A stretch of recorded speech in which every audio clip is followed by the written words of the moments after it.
संतोष मिश्रा जी के यहाँ पहला लड़का हुआ तो पत्नी ने कहा, बच्चे को गुरुकुल में शिक्षा दिलवाते हैं। मैं सोच रही हूँ कि गुरुकुल में शिक्षा देकर उसे धर्म ज्ञाता पंडित योगी बनाऊंगी। संतोष जी ने पत्नी से कहा, पंडित्य पूर्ण योगी बनाकर इसे भूखा मारना है क्या? मैं इसे बड़ा अफसर बनाऊंगा ताकि दुनिया में एक कामयाबी वाला इंसान बने। संतोष जी सरकारी बैंक में मैनेजर के पद पर थे। पत्नी धार्मिक थी और इच्छा थी कि बेटा पांडित्य पूर्ण योगी बने, लेकिन संतोष जी नहीं माने। दूसरा लड़का हुआ तो फिर पत्नी ने जिद की। संतोष जी इस बार भी न माने।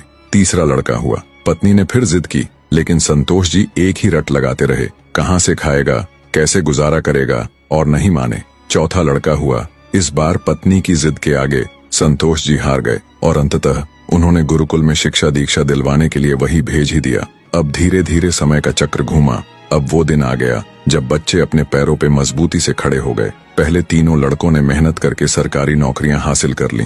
पहला डॉक्टर, दूसरा बैंक मैनेजर, तीसरा एक सरकारी कंपनी में जॉब करने लगा। एक दिन की बात है, संतोष जी पत्नी से बोले, अरे भाग्यवान, देखा मेरे तीनों होनहार बेटे सरकारी पदों पे हो गए ना, अच्छी कमाई भी कर रहे हैं। तीनों की जिंदगी तो अब सेट हो गई, कोई चिंता नहीं रहेगी अब इन तीनों को।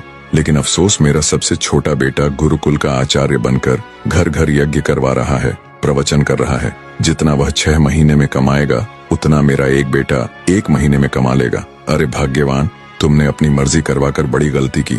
तुम्हें भी आज इस पर पश्चाताप होता होगा, मुझे मालूम है, लेकिन तुम बोल क्यों नहीं रही हो? पत्नी ने कहा, हमसे कोई एक गलत है और ये आज दूध का दूध पानी का पानी हो जाना चाहिए। चलिए अब हम परीक्षा ले लेते हैं चारों की, कौन गलत है कौन सही पता चल जाएगा। संतोष जी मान गए। दूसरे दिन शाम के वक्त पत्नी ने बाल बिखराकर, अपनी साड़ी का पल्लू फाड़कर और चेहरे पर 1-2 नाखून के निशान मारकर आंगन में बैठ गई और पतिदेव को अंदर कमरे में छिपा दिया। बड़ा बेटा आया, पूछा, मम्मी क्या हुआ? माँ ने जवाब दिया, तुम्हारे पापा ने मारा है। पहला बेटा बोला, बुढ़ा सठिया गया है क्या? कहाँ है, बुलाओ तो जरा। माँ ने कहा, नहीं है, बाहर गए हैं, आए तो मुझे बुला लेना, मैं कमरे में हूँ, मेरा खाना निकाल दो, मुझे भूख लगी है। ये कहकर कमरे में चला गया।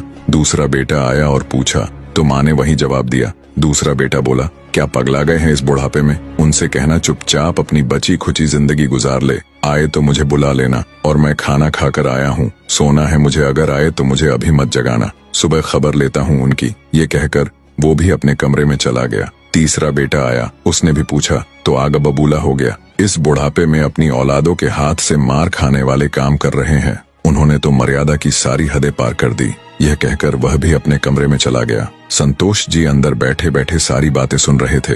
ऐसा लग रहा था कि जैसे उनके पैरों के नीचे से जमीन खिसक गई हो और उनके आंसू नहीं रुक रहे थे। किस तरह इन बच्चों के लिए दिन रात मेहनत करके पाला पोसा, उनको बड़ा आदमी बनाया, जिनकी तमाम गलतियों को मैंने नजरअंदाज करके आगे बढ़ाया, और ये ऐसा बर्ताव अब तो बर्दाश्त ही नहीं हो रहा। इतने में चौथा बेटा घर में हरि ओम करते हुए अंदर आया। माँ को इस हाल में देखा तो भागते हुए आया, तो माँ ने अब गंदे गंदे शब्दों में अपने पति को बुरा भला कहा। तो चौथे बेटे ने माँ का हाथ पकड़कर समझाया कि माँ, आप पिताजी की प्राण हो, वो आपके बिना अधूरे हैं। अगर पिताजी ने आपको कुछ कह दिया तो क्या हुआ? मैंने पिताजी को आज तक आपसे बदतमीजी से बात करते हुए नहीं देखा। वो आपसे हमेशा प्रेम से बातें करते थे। जिन्होंने इतनी सारी खुशियां दी, आज नाराजगी से पेश आए तो क्या हुआ? हो सकता है आज उनको किसी बात को लेकर चिंता रही हो ना हो माँ, आपसे कहीं गलती जरूर हुई होगी। अरे माँ, पिताजी आपका कितना ख्याल रखते हैं, याद है ना आपको? 6 साल पहले जब आपका स्वास्थ्य ठीक नहीं था तो पिताजी ने कितने दिनों तक आपकी सेवा की थी। वही भोजन बनाते थे, घर का सारा काम करते थे, कपड़े धोते थे। तब आपने फोन करके मुझे सूचना दी थी कि मैं संसार की सबसे भाग्यशाली औरत हूँ, तुम्हारे पिताजी मेरा बहुत ख्याल करते हैं। इतना सुनते ही माँ बेटे को गले लगाकर फपक फपक कर रोने लगी। संतोष जी आंखों में आंसू लिए सामने खड़े थे। अब बताइए क्या कहेंगे आप मेरे फैसले पर? पत्नी ने संतोष जी से पूछा। संतोष जी ने तुरंत अपने बेटे को गले लगा लिया।